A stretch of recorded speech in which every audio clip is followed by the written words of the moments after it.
Well, I shouldn't be surprised, but I didn't see this one coming. And frankly, no one else did either.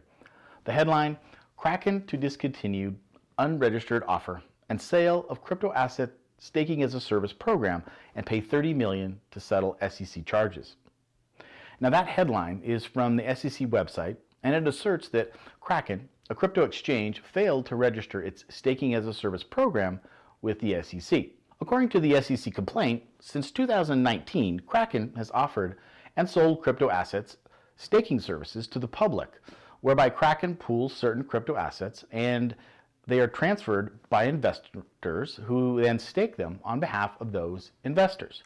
The SEC states that staking is a process which investors lock up or stake their crypto tokens with a blockchain validator with the goal of being rewarded with new tokens when their staked crypto tokens become part of the process for validating data on the blockchain network. When investors provide tokens to a staking as a service providers, they lose control of those tokens and they take on the risks associated with those platforms with very little protection. So that is the SEC's stance on what has transpired. Now let's unpack this a little bit and try to parse out some of the truths that, is it even possible to talk about truths when we're talking about politics and money? But first, let's clarify what staking means, because staking is used loosely in crypto. Now before we talk about how the term staking is used, let's lay out how staking is used in crypto blockchains. So there are basically two types of methods. There is the one Bitcoin uses, which is called the proof of work, and it's used to secure and run the Bitcoin network.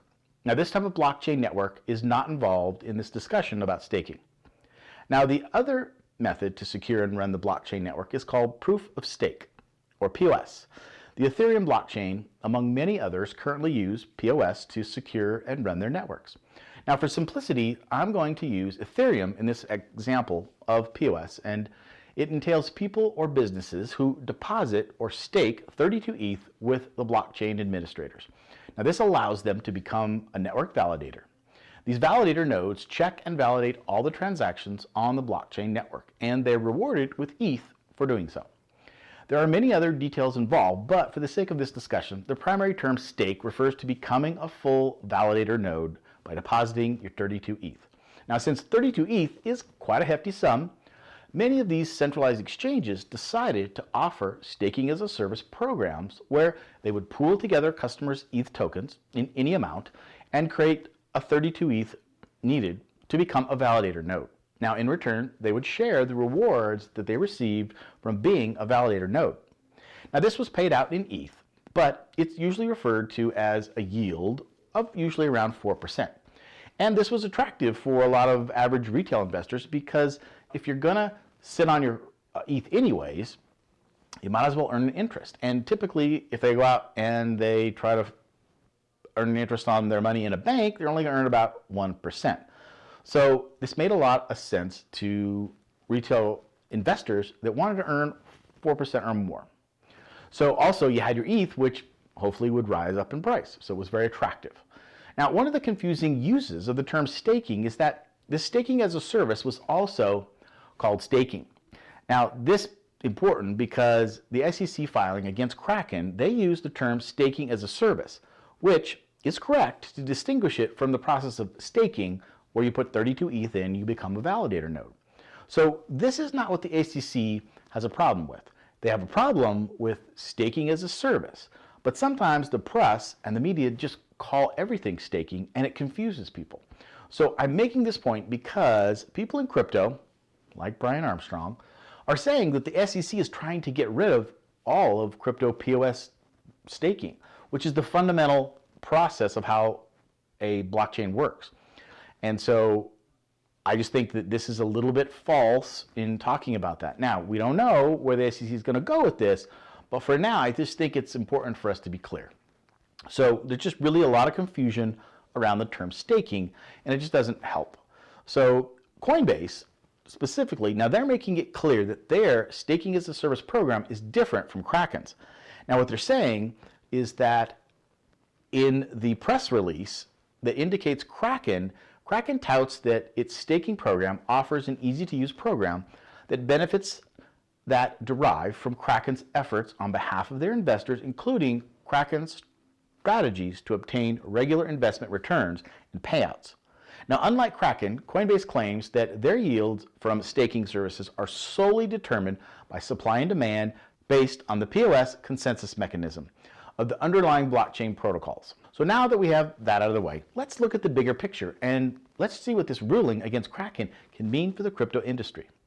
So first, let me declare my distaste for how Chairman Gensler handled all of this and really all of crypto regulation issues.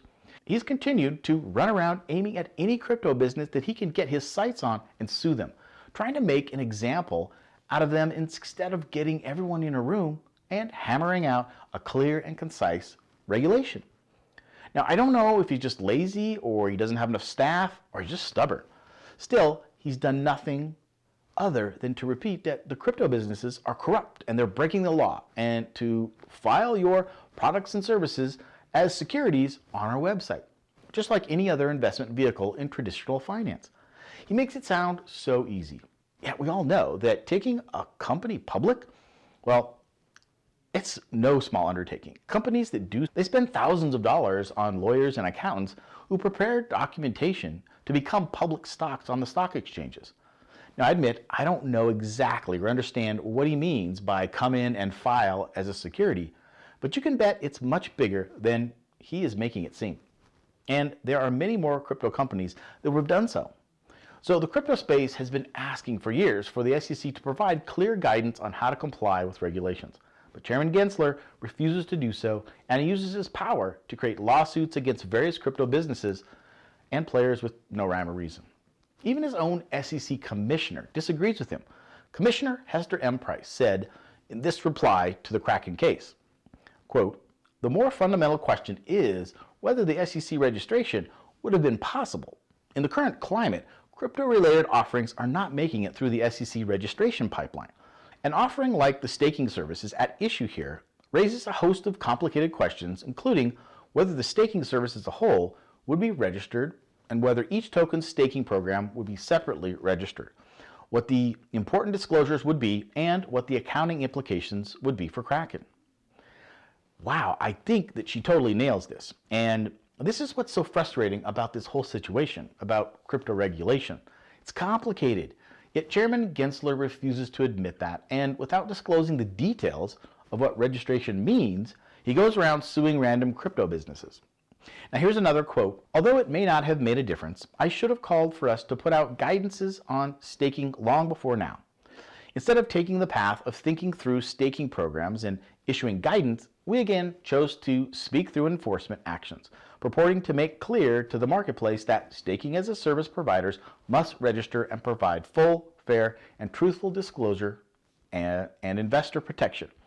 Using enforcement actions to tell people what the law is in emerging industries is not an efficient way of regulating. Moreover, staking services are not uniform, so one-off enforcement actions and cookie-cutter analysis does not cut it." End quote. So again, there's another amazing assessment of people in the SEC camp who just don't agree with Chairman Gensler's methods. And if you can see, her assertions just dovetail exactly what I was saying above with the way Chairman Gensler is handling this.